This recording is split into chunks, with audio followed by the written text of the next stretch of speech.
tua o tātou toe au lia maile ni e fiafi o tātou whapeona o auina le tusi lea le mua le yoane ma no la wale whaamalosi mai i le ne fiafi mua le yoane a lona mata au koe lua o lo whaapea o na iaila tātou whaitau i le si ui i le whai unga lava le tusi lea na whaangata mai iaile tātou study luawai aso taluai but we'll just go through and just help everyone catch up again. Le la tātou to summarize mai le amatanga o le tātou tusi le yoane. O le tusi le yoane o lo whaapea o na whaatatau i le tāwhi mawina o le mea moni. O le tāwhi mawina o le mea moni o le tusi yoane o lo tusi i tangata whaatuatua. So mawhaifo launa o whaapea o lo tusia le nei tusi ia te i tātou. O lo whaapea o na tusi ia te i tātou. Ini vaenga e whaatatau i le soifuanga po le whaavae o le soifuanga o le tangata talitonu.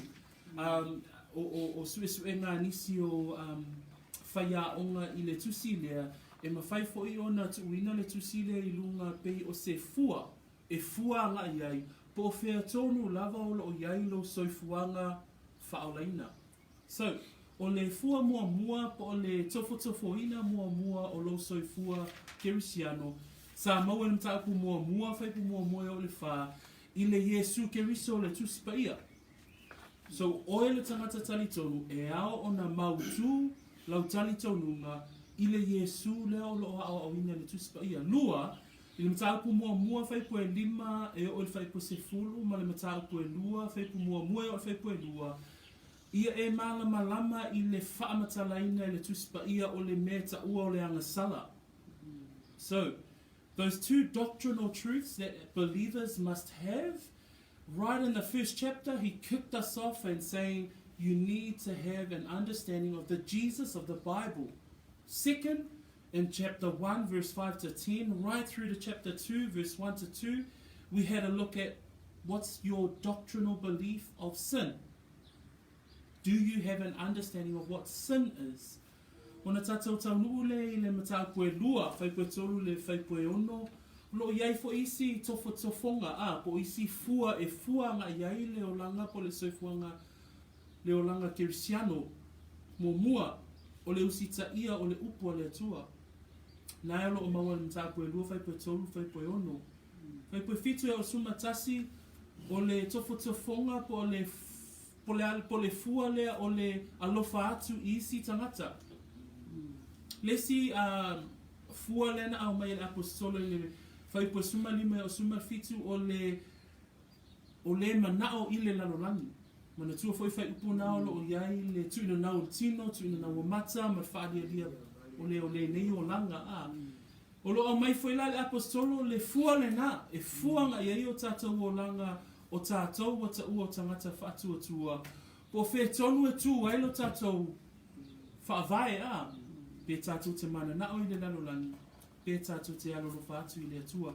Tātou tilo foi i le isi vaenga o le ola tupu wae o le tangata whaatuatua. Lena iei le whaitau le whaipo suma tolu, suma wha, tusi atu le apostolo ia i tamaiti, tusi atu le i taulelea, ia matusi atu i tama o le o onga o nei whai upuna tātou i loa e iai le vaenga o le tupu wae o le tangata kerisiano tātou hoa mai nea i le whai upa suma fitu suma valu anga i le lua suma fitu le sa tātou au ina talua i nei le vaenga la lea na tusi e le apostolo e whatatau i aneti keriso ma kerisiano wha maoni. Le ale e senga o le aneti keriso, ma le senga o le tangata wata ua o le kerisiano wha maoni. Aneti keriso na tātou maua le whaipoe sfulmaleiva o i lātou ia o ese i lātou ma le lio o le au whaatuatua. Lua, lātou te ena le whaolatanga ma le wha maoni o Yesu. Tolu, lātou te taumawhaifo i ina ia whaasese i e ua whaatuatua pe talitonu po i tātou. Where what's o tangata kerisiano. So from verses 18 through to verses 27, we looked at antichrists versus Christians. So antichrist, we we learned from verse 19, Antichrists are those who depart from the fellowship. So it almost looked like they started in the fellowship of believers, but then they departed from us. Why? Because they were never of us to begin with. Verses 22 and 23, Antichrists are they that deny the faith. And thirdly, Antichrists are they that deceive or try to deceive the faithful or the Christians. O na tatou mata le whai unga o le tatou mata apu le lua vai aso taluai, o ala whaulinga o Kerisiano whaamaoni. So, e whaalani vaenga na tatou mata ai, o Kerisiano whaamaoni, o le Kerisiano lea wai a te ia, le nganga pa ia, le e whaipu e luas fulu a o tau wai a te o tau le wha uwina. Amen?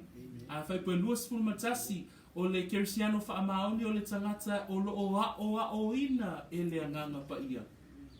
A whaipu e luas fulu mafitu na tatou va aia o le siata o le Kerisiano whaamaoni, o lo va aia le malo sianga o le ngalue o le nganga pa ia i le soifua o tangata lea.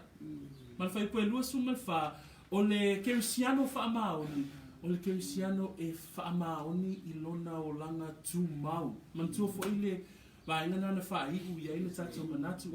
So, 4 ways that we can tell a true Christian or a true Christian that is not an antichrist. Number 1, this person are faithful because they have the Holy Spirit. A Christian, they are faithful because they are being taught by the Holy Spirit. Thirdly, in verse 27, we see the effects of the work of the Holy Spirit in a true believer's life. So those are those fruits and we see there's a difference in their life. And verse 24 tells us that a true Christian is one who remains.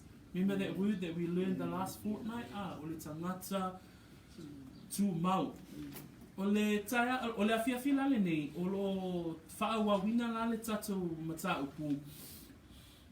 E fia a matalai fai pue luas fulma le valu, ai fai ui limta pue tolu, fai pue tolu. So o fai upula na o le atato mata i le afiafi le nei, ia ai fai wina le isi lua vai aso. So, manai pe atato a mata mai e le tato fai tau, o na tato a ngai le tato mta upule nei afiafi. Is that okay?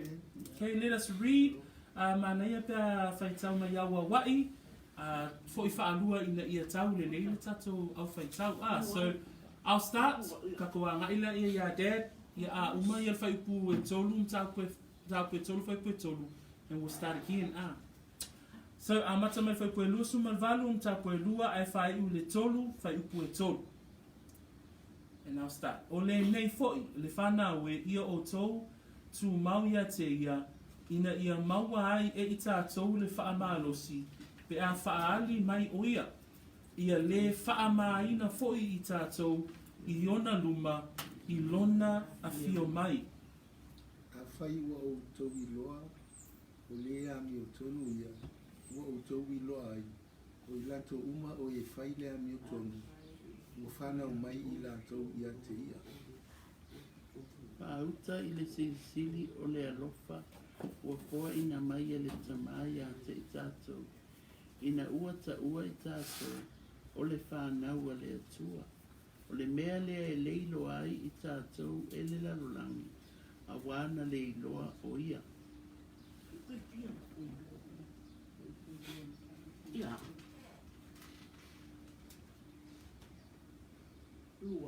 Ia, le au pere.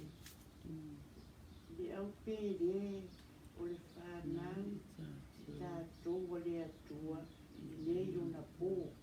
Ai whaali mai lei le winga o I tātou ami a ua tātou loa e a whaali mai e lia o na fōringa lea o ia tātou ia te ia a wā tātou te e loa tino a rapa o ia I lato uma foi o ia le nei whaamua ia te lato ua tai tasi ma whaamaina o ia e ia whaapei o na mamana o ia. Makamai lua whaama mone Oli, thank you. O le nei fo te whanau ia o tōtu mau ia te ia, ina ia mau ai e tātou whaamalosi, e a whaari mai o ia. Ia le whaamaina fo I tātou I ona luma I lona luna fio mai. Pai o tau I loa le a mi tonu ia. O tau I loa ai o I la tau uma o e pai a mi tonu. O whanau mai la tau ia te ia. Behold, what manner of love the Father hath bestowed upon us, that we should be called the sons of God. Therefore the world knoweth us not, because it knew him first, or knew him not. Two. El pele. Le whanau I tātou le tua I nei ono pō. Ai le I whādia mai nei le winga o I tātou a mi. Aua tātou I loa pe a whāngi mai o ia. Ona fōlinga I lea o I tātou ia te ia. Wā tātou te loa tino ai lava o ia. And everyone who has this hope in him purifies himself just as he is pure. Whai tau whātasi mai whai pui tonu whamule Ia, o I lātou uma fōi o iai le nei whaamoemoe ia te I lātou. Ua tai tasi ma whaamamaina o ia e ia. Whaapei o na mamā o ia. So a tātou mana tūnatu I le hawa o ina o le tusia Ioane le melo o tātou taunuu iai. I le whaavasenga ina o le tusia le apostolo. Ina ia mana malama le tangata whaatuatua po o waile Yesu Keriso le tuspa ia. Ina ia malama lama le tangata whaatuatua po le ale winga o le anga sala. Ana tua fo iloa o awina I tātou fo I pueiva a ia whaari a tātou anga sala a wā e whaamaoni o ia e whaamama mai a te I tātou ia mio le anga uma lava. Ua whailoa mai fo I le tuspa ia o le tangata whaatuatua e ao o nausita ia le tusipa ia. A tātou wa ai foi o loo au awina le esenga o le alofa I le atua ma le alofa I le lalolangi. O loo whaapea foi o na au awina le alofa o le tasi I le tasi. A tātou wa ai foi e o loo au awina le apostolo o le soifuanga o le tangata whaatuatua e tatau o na a mata mai le tamaititi a o le tangata whaatu a talia le whaolatanga Aia nga I atu lona soifuanga I le taulea lea o le whailonga o le tangata wa mata o na maalosi. O na o atu lea o le I le tupulanga tamaa po le tangata ua matua whaalea nganga. Tata wa au ina foila e hei foila le sivaenga ina I loa le leile esesenga o le aneti keriso ma le kerisiano whaamaoni.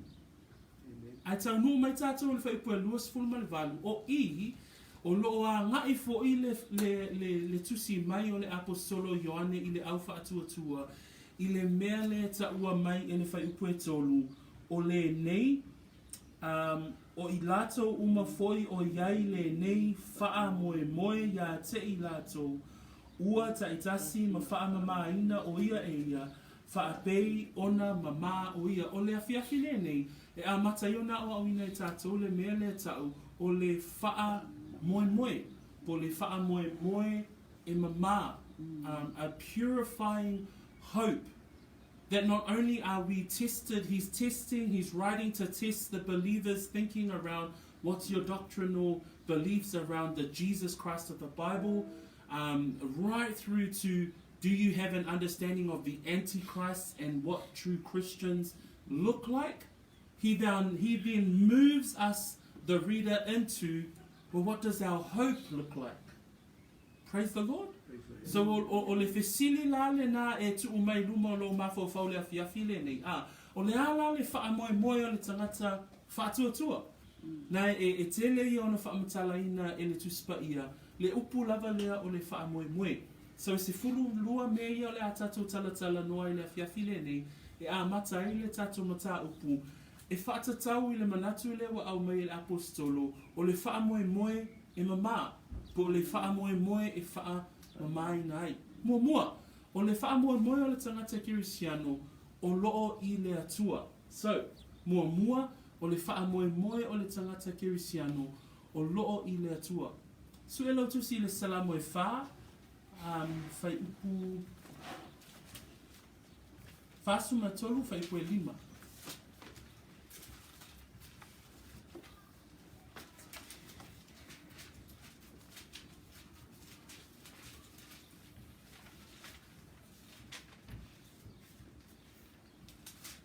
Dad, pem whaina whai tau mele tu sile whamama. 43 verse 5. Tana me wha Whātolu, whai koe lima.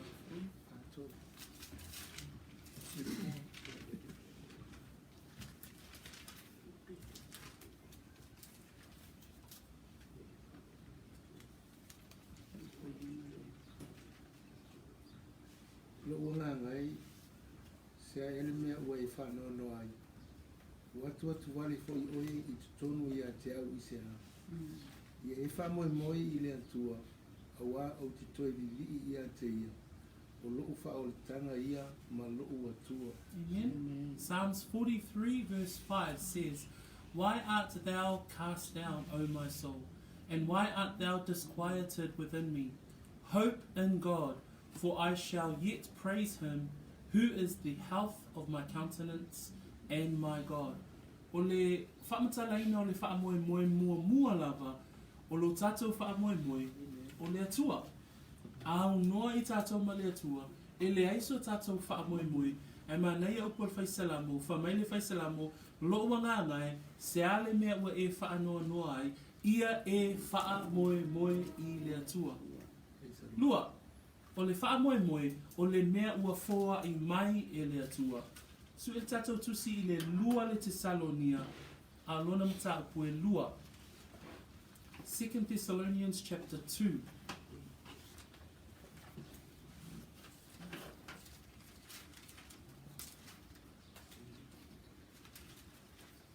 Whamaile lua Tesalonia, a lona mta apue lua, whai koe se fulu ma leono. Mam, a maolo tusi whamamole.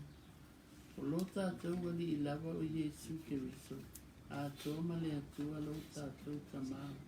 O le ua alo whamai a te tātou, mana fōa I mai le whaamatala loto e whaavavau, ma le whaamoe le lei I le alofa tū noa. Praise the Lord. Amen. O lo tātou wali I lava o Yesu Keriso, a tō male atua, whamai na fōa I mai le whaamatala loto e whaavavau, ma le wha moe le lei. So, ele ngata o le atua lo tātou wha moe. A o le wha moe o le mea ua fōa I mai e le atua ia te I tātou. That's 2 Thessalonians chapter 2 verse 16. Tolu, o le wha moe o loo a ina e le tusi pa ia. A o le Roma e se fulu ma le lima. A o lona whai ipue wha.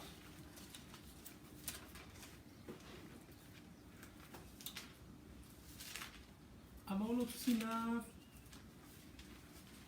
Mawala masani. Mawala tusina. Roma te sulima. Ia. A mole anti. Verse 4. Ia. Whai koe wha. Whai koe wha. Ia. Sama lima. Lima. Wha. Pe wha. O la ua te ia tu watu. O le ma.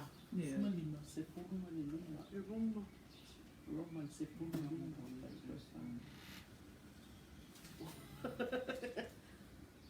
Ia. E pe wha. Ia. Ia.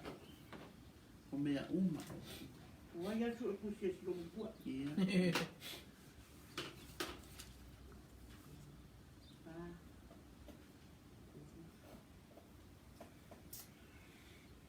O mea uma foi ua tu sia na mua. Ua tu sia ia e a o mai ia te tātou. Ina ia tātou mawai e wha moe tupu mai I le o sai. Ma le wha ma pana mai e le tusi. Tusi. So, o le mea lona tolu tātou te maua I le mea le taua o le wha moe. O le wha moe e maua mai I le ao ina o le tusi pa ia. Amen na. Na le wha mai whai pulen whai tawe anti wha mai o mea uma na tusia na mua.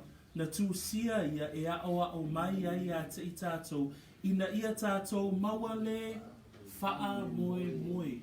So o lana fionga pa ia o loo whaapea o na iai lo tātou Fa'a moe moe. So Romans 15:4 says, whatever things were written in the earlier times, referring to the Old Testament, were written for our learning through patience and comfort of the scriptures might have hope. So even in scripture, whenever you read scripture, that whenever we read and believe in scripture, scripture is our hope. Au tātou wa o ina la le upo le atua. I temi malava tātou te o mai i le fionga pa ia le atua. E whaapea o na iai lo tātou wha moe moe. O le wha moe moe ua i le toe tū mai o Yesu Keriso. Mua mua Peteru, a lonam ta aupu mua mua. Mua mua Peteru, a lonam ta aupu mua mua. Whai pe tolu, whamal mole tolu. If you can read that for us. 1 Peter 1 and verse 3.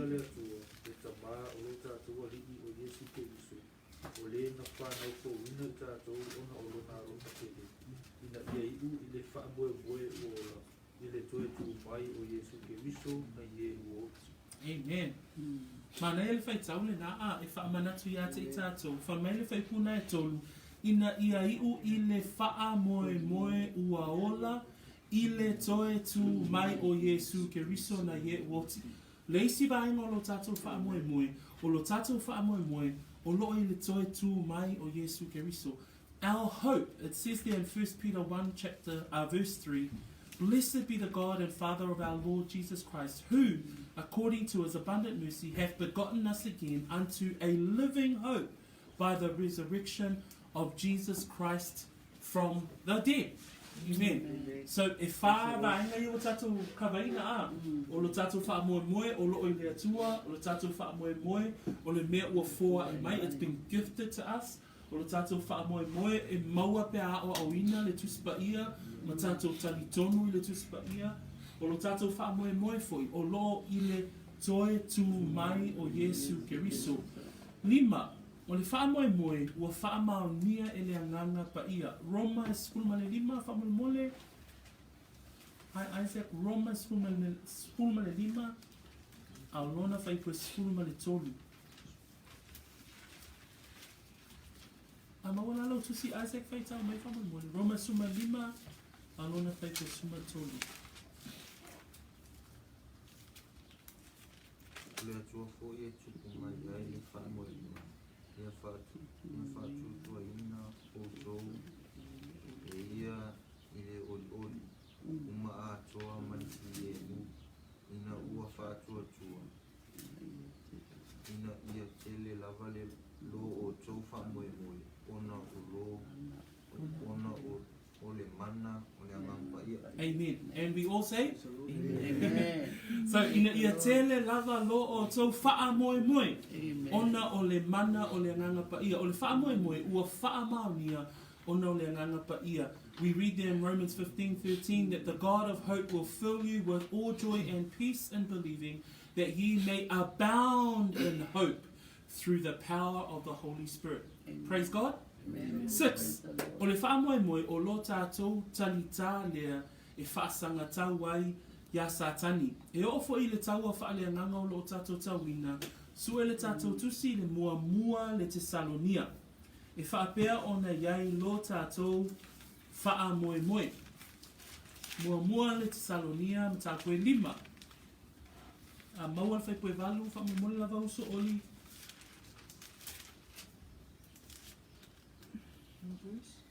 Valu. O tātou lei, oe o le au. Ia whātu tau i tātou.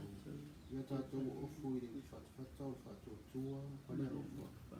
Mali puro tau, whātu moe i ofa. Amen.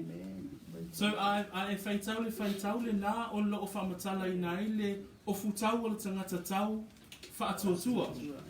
Ai ava ai le pūlau tau, whamai o le pūlau tau o le wha moe moe i le ola. Au tātou tauina le tau a whaaleanganga, o lo whaapeona tātou whianga iai masātani mana whainga. Au le pūlau tau, ne mea leo lo la vea ina i le ulu o le tangata tau. O whaapea nao na tātou i loa mai le whionga pa ia le atua, o le tātou wha moe moe i le ola. That our our defense against Satan, our armory, it's our helmet, is our hope. And it says there in 1 Thessalonians 5 verse 8, let us who are of the day be sober, putting on the breastplate of faith and love, and for our helmet, the hope of salvation. Cool. Number 7, tato angai atu numero fitu. O le wha moe moe o se mea e wha wau. Whamaile salamo e fitu suma tasi whaipa suma wha. A o au o te wha moe moe e le au noa. Ma utoe wha o popo ina atu I ovi ina umalava. Hope is a continual thing. That Psalm 71 verse 14 says, I will hope continually. Praise the Lord. Amen. And will yet praise thee more and more. 8. Valu. O le wha moe moe e tupu mai ai le oli oli. Salamo. Wha moe mole candy. Salamo se lau fast fu maleono. Whai upu e 5. Mana ia nei tusi ia e mata ili tato 146 verse 5.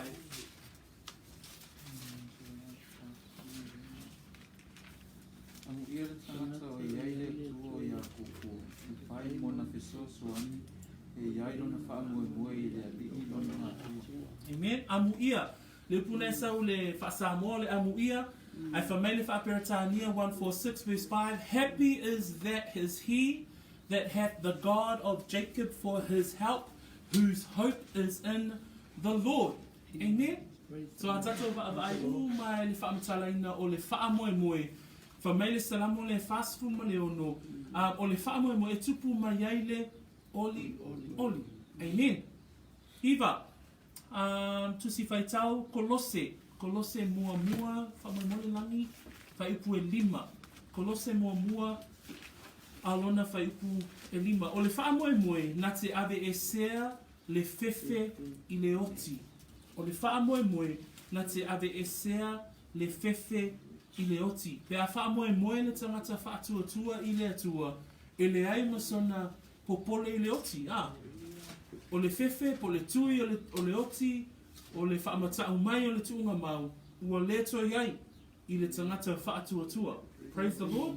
So o le whaamoe le mafua anga le mea lea, le lai whaamatala mai, e le kolose mua whaipu e 5. Thanks, Lani. For the hope which is laid up for you in heaven, whereof ye heard before in the word of the truth of the gospel. Amen.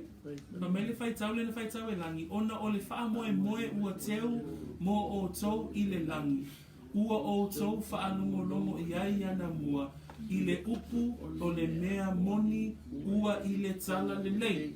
Ina ua tātou whaanongolongo I le tala le lei, ina ua talia e tātou le talitonunga ma le whaatuatuanga, ia Yesu Keriso, ua iaino tātou whaamoe I le langi. Le wha mei whai puna e 5, ona o le whaamoe ua teu mo o tau I le langi. So our hope has removed the fear of death. Praise God. Amen. So, we're up to number 10. O le wha moe ua wha mauina. E peru e ono, whai upu e sefulu ma le valu, ma le whai upu e sefulu ma le iwa. And we're up to 80. E peru, ono, sefulu ma le valu, ma le sefulu ma le iwa. Ina ia I tātou o mea e lua e le mawhai ona liua. E le mawhai ona pepelo a ile atua. Tātou te maua ile whaamawhanwhananga tele o I tātou o e o sola e tango atu I le whaamoemoenga.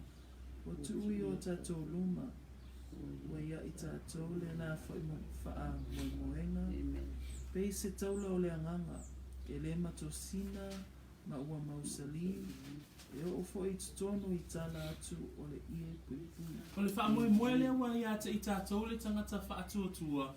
E le mawhai ona toe ave e seina. Ai whamatala ina le tusitala e peru whamai e pei o se taula o le anganga. Whamai whai pusuma valu ina ia I tātou o mea e lua e le mawhai o na liua.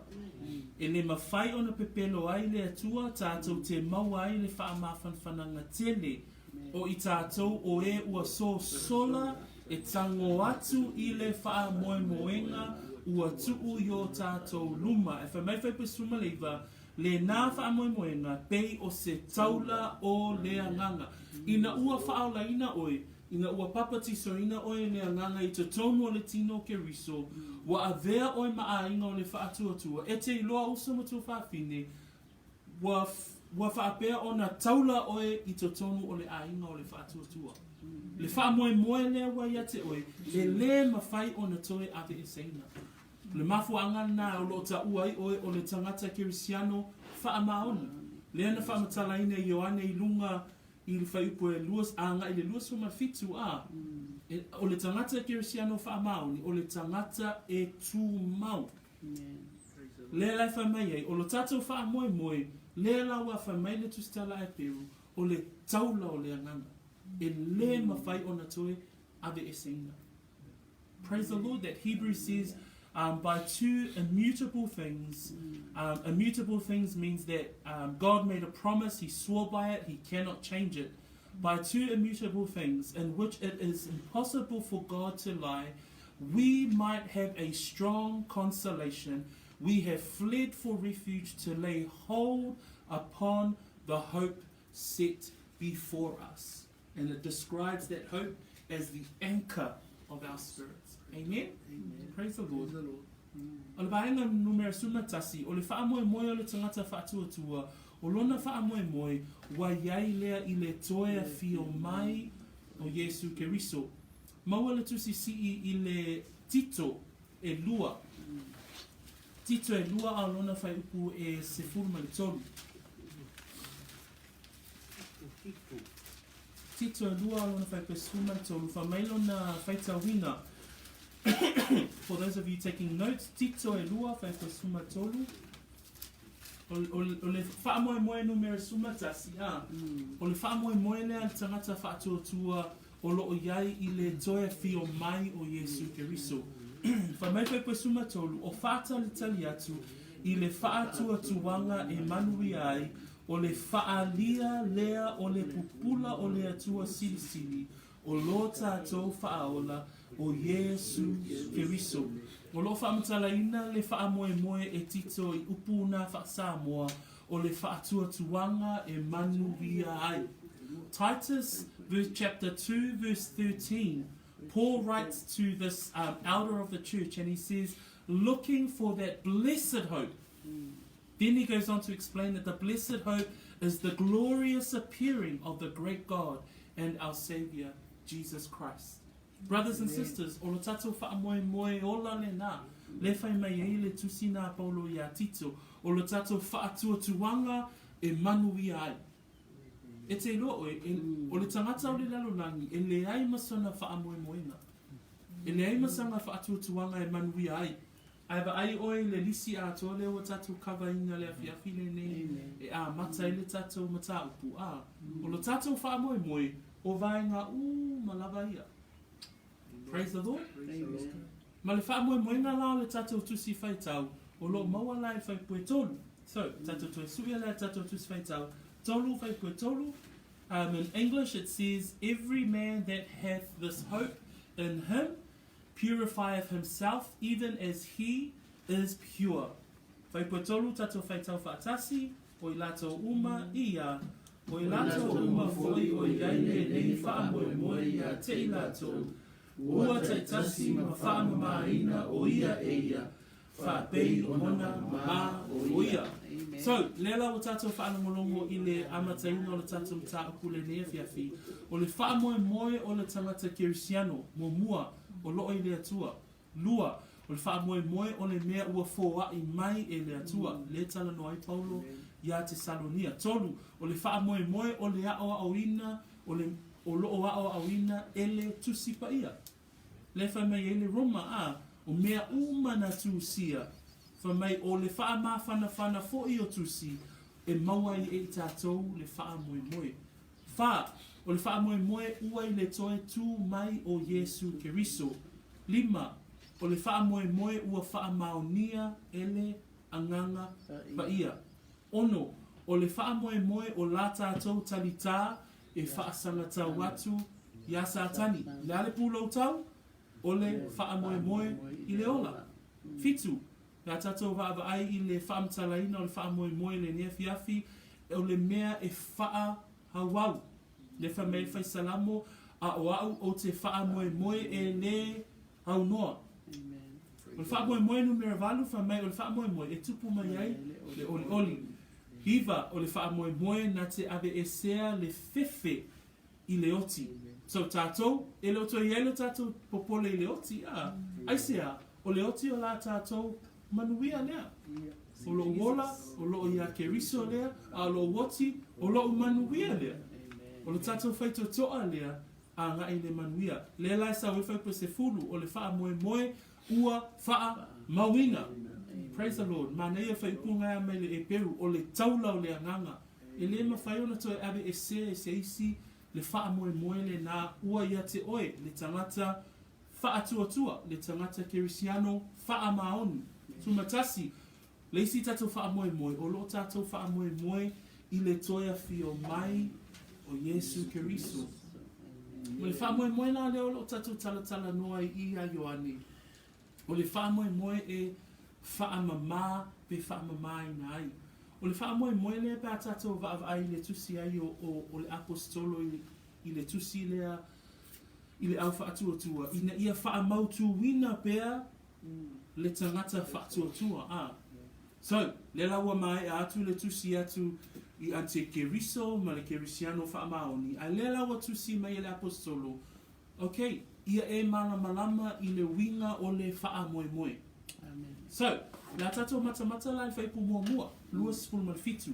Wha mai le whaipu e luas pulu malfitu, nona whaita wina le nefiafi, o le nei, le whana awe, ia o tau tu mau ia te ia maua ai e i tātou le wha malosi, pe a whaali mai o ia le wha maina fo i tātou i ona luma, i lona a fio mai. So we're just going to go back to our text. So verse 28, it reads, "And now, little children, abide in him when he appears, that when he appears, we may have confidence and not be ashamed before him at his coming."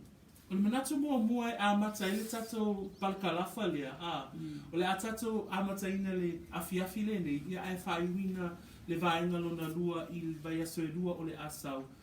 O le wha moe ua mauti noa, pe a whai e tū mau. O le wha moe ua mauti noa, pe a whai e tū mau.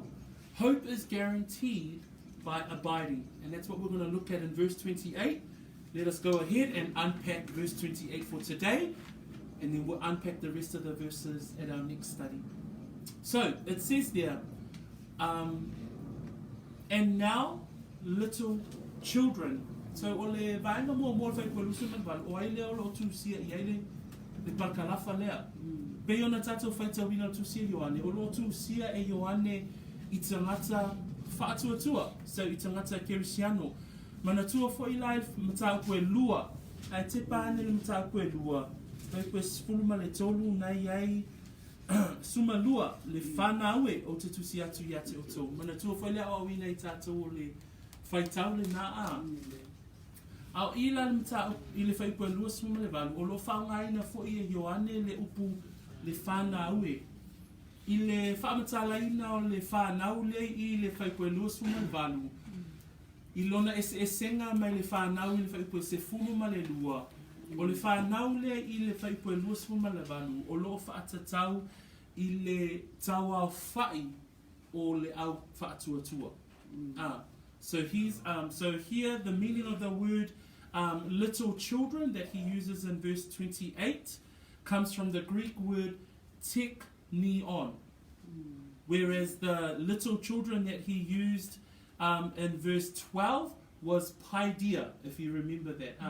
So paideia was referring to babies, and he was referencing babies in the faith, so brand new Christians, whereas teknion, he's referring to the children of the family. So general family members of a family. So he's referencing here, le whānau, little children, all of the believers. So se tangata whaatuatua, so se tangata wata ua tangata Kirisiano, so se tangata ua avema tangata talitonu, leo lo tusia e Ioane, le whaitau lea a. So le ainga a toa lava le au whaatuatua, fa mai le apostolo, ia o tau tu mau ya te ia. O le vaenga mua leo te fiatala noa i le fiafile nei. O le wha moe ua mauti noa, e maua le tangata whaatuatua e tū mau. So, o le wha moe ua mauti noa, leo tato tala noa ina, vaenga ese uma o le wha moe leo au mai le tusipa ia a. Ai o le wha moe ua mauti noa e le tangata, e maua e le tangata whaatuatua e tū mau. So lela tusi e tuai le apostolo ma whaape atu le auso, le whanawe, le ainga o le whaatuatua, ia o tō tū mau ia te ia. Pei opo Yesu le ia i le Ioane Valu, a lona whai upu e se tolu sumatasi. Whamai upu a le li whaola i au iutaia. Ona whetala i atu leo Yesu ia iutaia, e ua tali tonu ia te ia, a whai tō te tū mau pēr i la umata upu, o so'o moni o tō. Praise the Lord. O le tū mau. O lo wha mawhaiina le afiafine nei le wha moe. A o le wha moe mauti noa e maua le tangata e tū mau. Maua mai le ata o lo au mai Ioane le afiafine nei. Le wha mai Ioane le whanaue ia o tō tū mau ia te ia. So o lo tala noa nei Ioane le au whaatuatua malawa. Lona winga, so se tasi lava o ta ua o tangata whaatuatua, tātou lava o lo iei titono le tātou a onga le afiafile nei, o le au ngani o le afionga pa ia le atua mo oe, ia e tū mau. Ina ia mauti noa lava le wha moe lea o tātou tala noa ina. Ia mauti noa lava le wha moe, ia te oele o langa ma le soifuanga tū mau. Praise the Lord. So, the apostle is writing little children, or the family of believers, the family of faith, those of you who have put your trust in Jesus Christ, abide, remain. Remember those words that we learned the last time? Remain in him, as Jesus Christ also called the Jews who believed. Back in John 8 verse 31, and he says there in that verse, if you abide in my word, you are my disciples indeed. You are my followers indeed. Does that make sense? Yes. Yeah? SF silly? That okay, Akako? Moving on to the next part. Seki. Okay. Whamaina le vaenga lona lua, o le nei le whānaue, ia o tautu mau ia te ia, ina ia mauai e i tātou le whaamalosi pe a whaali mai o ia. Nai mauai le whai upuna i tātou le suma valua, o le nei whānaue, le lau tātou i lo tusi mai a te i tātou, whamai ia o tautu mau, so le lau o tātou i loa, o le ale whaatinonga lea ngani mai le apostolo o le tu mau. Whamai la ia, ina ia maua ai e i tātou le whaamalosi pe a whaali mai o ia. O i la tātou te vaavai i ai, i le whaamalosi lea o lo tala noa mai ai. A whaila ua mauti noa, a whai o le whaamoe mauti noa le tuli loa e le tangata whaatuatua mua ia tu mau. Ai whamai ia maua e i tātou le whaamalosi pe a whaali mai o ia. O le winga o le tangata whaatuatua ia tu mau. Whapewhea o na tātou tu mau ia whaamalosi. Praise the Lord. O le upu nei sa waina, whamai pe a whaali mai o ia. I le whaamatalaina o le whaali mai lea, o le upu lava le tasi na whaongaina i le mua le Timoteo a lona mtāpue tolu, whaupe sfuma le ono. Whamai le mua Timoteo mtāpue tolu, whaupe sfuma le ono, ua le ai foi se tāufi ese, e sili lava lo le nei upu lilo, i la le amio atua, ua whaali mai le atua i le tino tangata, ua whaali mai lana, ua whaalia lana amio tonu ele anganga, ua vaaia e agelu ua talaina atinu ese ua faatuatua i ai o e o le lalolagi ua aveina e ile manuia afai ua maua le tusi lena a muamua le timoteo tolu fai suma le ono ae matamata i ai famai fai suma le ono ua leai foʻi se tafi ese e sili lava lenei upulilo i la le amiu atua ua faaali mai le atua i le tino tagata so o loo faatatau le faaali mai lenā i le taimina liu tino tagata ai Iesu Keriso a ina ua liu tino tagata le atua ma ua avea ma tino tagata so o le faiupu lenā o loo faatatau i le liu tino tagata o le atua e fai ma tagata lea na fio mai ai Iesu Keriso i le Ioane 2:8 alona faiupu muamua o lo iai foʻi le isi fai tauna e faapea ai ona faamatalaina le upu lea faaali a manatua o loo faitau e tatou ina ia maua i tatou le faamalosi pea faaali mai o ia Ioane 2:8 faipu muamua famai ua mavai e mea ona toe faaali lea o Iesu i le ausoo i le vai o Tiberia ua faapea ona faaali o ia so e le ngata o lo talanoa mai Timoteo i le liu tino tagata ai o lo talanoa mai Ioane ina ua faaali o ia iona soo o lona tino ina ua toe tu so e whamai o mawai e mea ona toe faaali lea o Iesu i le auso i le vai o Tiberia ua faapea ona faaali o ia so o lona tino lena o lona tino mamalu i lona toe tu mai e ile si fai upu o lo whamtalaina i le faaali Kolose a lona mtaupu e tolu Kolose a lona mtaupu e tolu a lona fai upu e wha a maua sisi fai puna whamuri fai tau mai Se tolu fai upu e wha Ia whaani mai ke riso lo tātou wola ona i loa i lea o tau whaatasi maria i le manuia Pe a whaani mai ke riso lo tātou wola ona i loa ai lea o tau whaatasi maia i le manuia. O le whaali lea au mai e Paulo i le tusi a Kolose o le whaali mai o Iesu Keriso pe a fio mai pe a toia fio mai o ia. So lela o tātou whaitawina ia vaenga e tolu ia i whaali ese mai o Iesu o le whaali mai ino e liu tino tangata, a vea o ia matangata i le tino, 100% human, 100% God. Remember that's what we learned? So his incarnation, that's what Paul writes in Timothy. I le tusi e Ioane o lo whaamatala mai ai, lo na whaali mai, i lo na tino, i le toe tū mai. I le tusi lea Kolose, o lo whaapea o na whaali loa mai, o lo whaapea o na tala noa mai, i lo na toea fio mai. Paua mai le vaenga i e whaamatala i nei, le upulea whaali mai o Yesu. So in English, there are 3 definitions of the Greek word to be made manifest, because in our text this morning, it says, now little children abide in him that when he appears. So the meaning of that word appears in Greek, it comes from the Greek word that means to be made manifest. So in 1 Timothy 3:16, Paul writes in that letter that it's in regards to his incarnation. In John 21, it's in regards to his resurrection. So his manifestation is in regards to his body after his resurrection. In Colossians, Paul writes to the church and his made manifest, or Jesus Christ, it's in regards to his return, when he returns. Au le whaali lale au mai le tusi le afiafi le nei, wha mai le tatou tusi whaitau, o le nei le whanau e ia o tautu mauia te ia, ina ia maua e tatou le whaamalosi, pe a whaali mai o ia. So, o le ala, o le fisili, o lona toi tu mai, po lona i tu le tino, po lona toi a fio mai, o le ale whaali mai lea.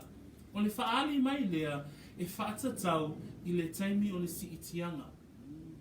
Le taimi o le whaamasinonga a le tamai mamoe. Le taimi e si itia i le ekalesia, e pe o le emo le mata.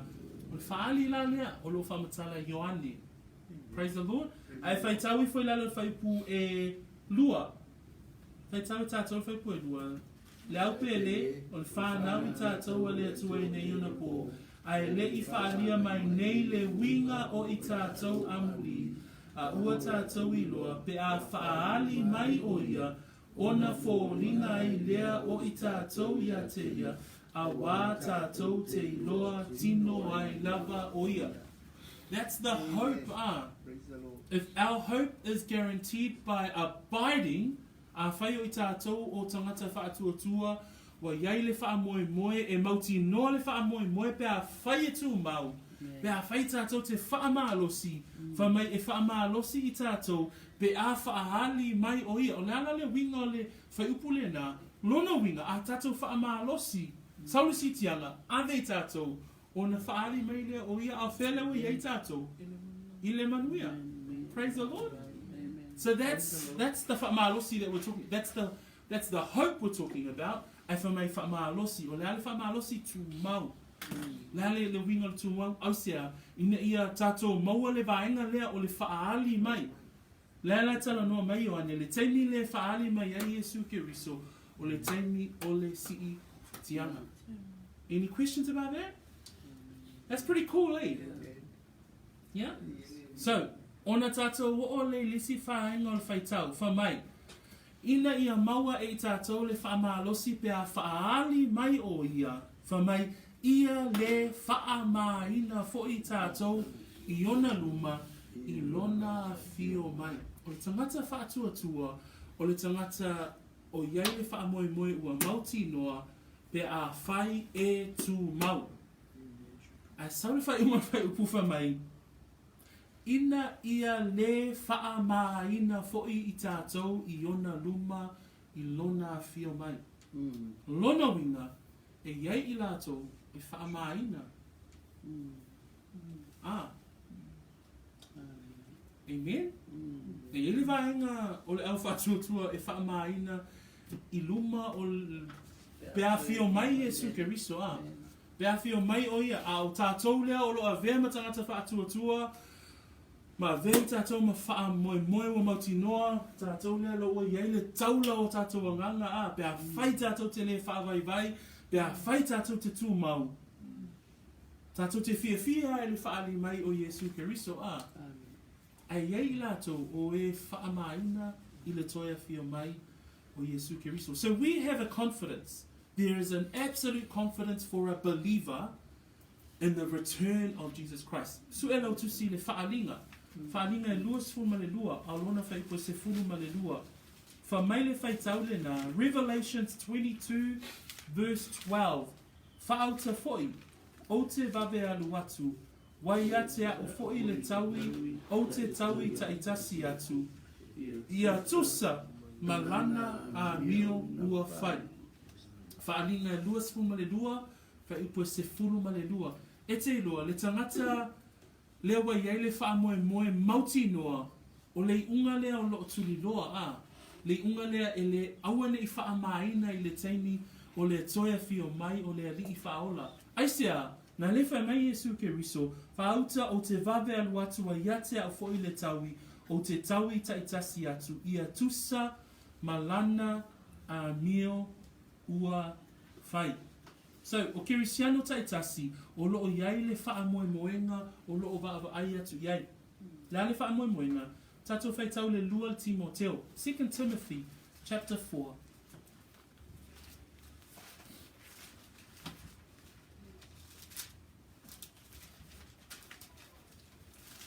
Okay. 6 to 8. Mawalo whasa moa tato whai tau whaatasi mai wha moe mole. Ia, wa o au, ua whaamani na nei lo toto, ua lata o na pō o te aluai. Ua o tau le tau le lei, ua iwi a te au le tau sinionga, ua o ta aufi I le upu o le whaatuatua. O le nei, ua te awina mo au le pale o le ani o tonu, e foa ina mai a te au I lea lava aso o le alii le whaamasino ami o tonu. E le ngata foi a te au, a o I lātou umalawa, o e fia I lona wha mai. Amen. Lea, Praise the Lord. le tangata lea wa iele wha moe mauti noa. Pei o Paulo, e ne ngata ia Paulo, na va ai le tusi lea lua Timoteo, o le ngata anga lea o le tusi, o le ngata anga lea o le soifuanga o Paulo. Tato va ai lana toi wha amalosi, fa mai le upo o tangata lea, ua wha amalingina lo toto, ua lata o na po o te atu ai a. Paul did everything. He was poured out. He expired himself. He gave his all because of the hope. Fa mai fai pue valu, o le nei wa te wina mo au le pale o le ami o tonu, e fo ina mai a te au, I lea la vaso le ali I whamasino ami o tonu, e le ngata fo I a te au, a o I lato umalava, o e fia lo na wha ali mai. O le tangata o yele wha moe moe. Wha moe moe lea lo tato tala noa I ai.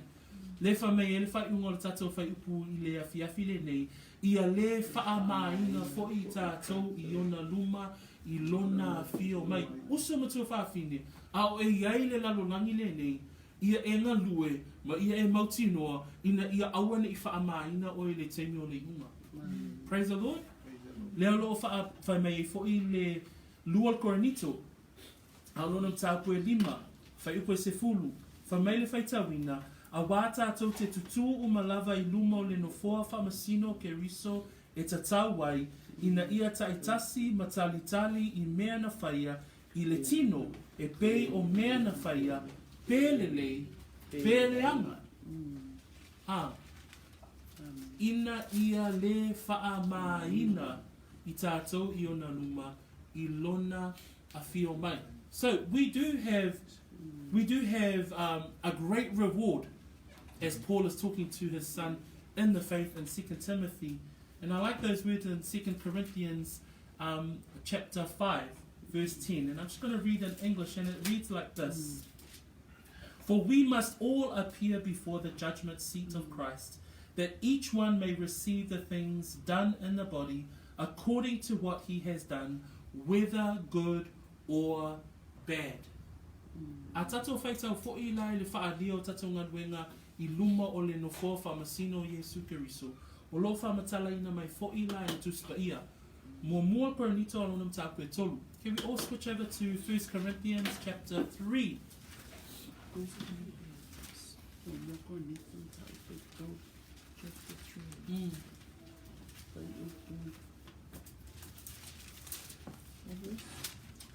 Verse 12 to 15.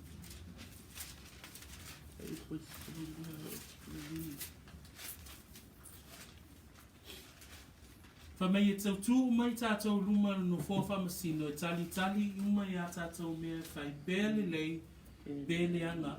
Fa mai le tāku le se fulu mtāku e tolu whai pe suma lua tātou whai tau whātasi ia ai a whaia tia e se tasi le nei whabai o auro o a rio o maatāua o la au o vau whali o tāmu tumutu o saito e whaalia ngā luenga a tangata taito tasi e whaailoa fo'i e le aso a wā e whaalia I le afi e toko ina fo'i ngā luenga a tangata taito tasi I le afi po ua whaapewhea a whai e tū maule ngā luenga I se tasi na ia atia e maua e ia le taui a whai e whaamuina le ngā luenga a se tasi e mau ana mea, peita I ane e sao o ia, ai pei o se na ui mai I le afi.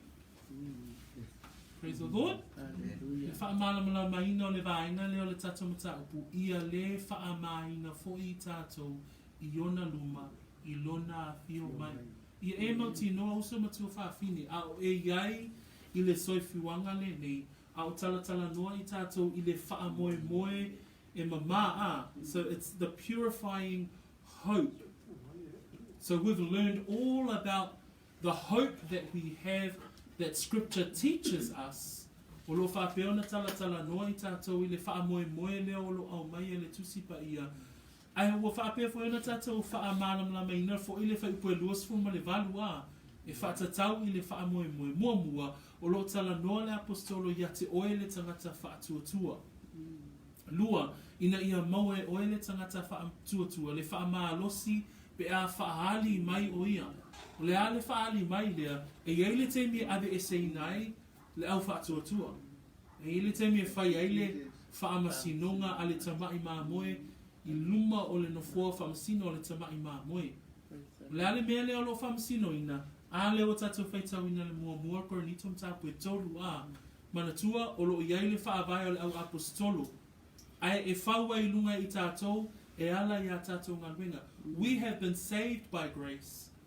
But once we are saved, then it's our works that we continue to do unto pleasing the Lord. Praise the Lord. And our works is what the book of Corinthians was talking about. 1 Corinthians chapter 3, verses 12, it says there,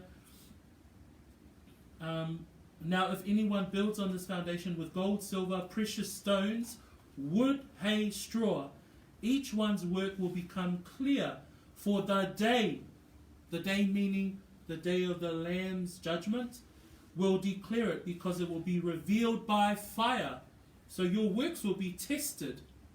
It says, and the fire will test each one's work of what sort it is. If anyone's work which he has built on it endures, he will receive a reward.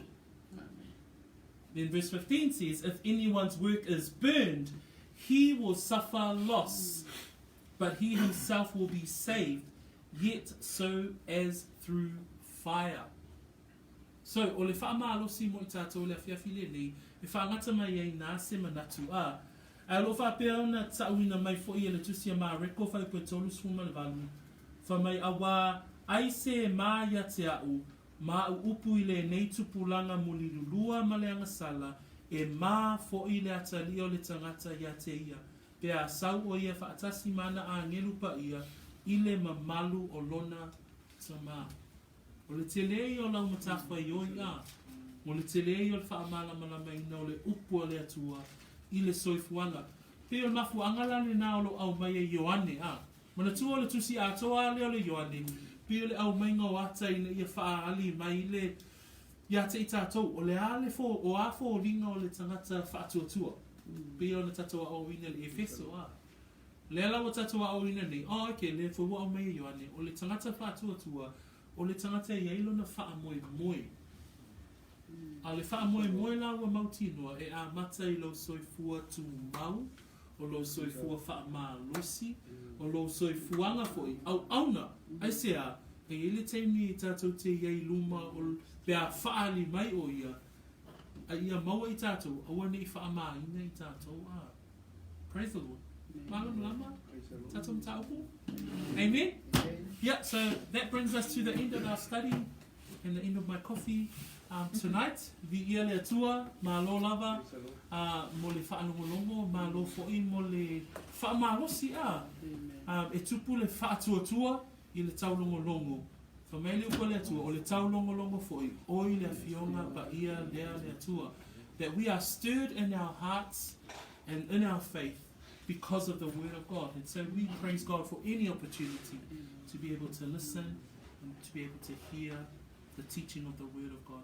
In Jesus' name, amen. Praise the Lord. Le a o whaita whaibine tātou le nefia fi se te talo. Ia a mai a lea I ona tātou ole I tēnu whesili matali a. Ia mai tēnu tātou kapati. But let us finish off with prayer tonight. Let us pray. Father, we thank you once again, and what a privilege it is to come before your throne and to come before you, Lord, especially our family.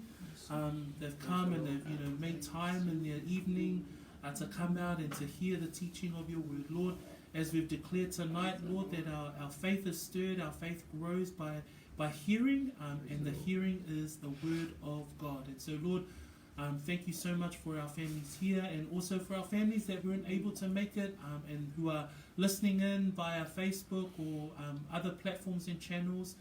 We're truly grateful, Lord. We just pray over them and their families and their loved ones at this time.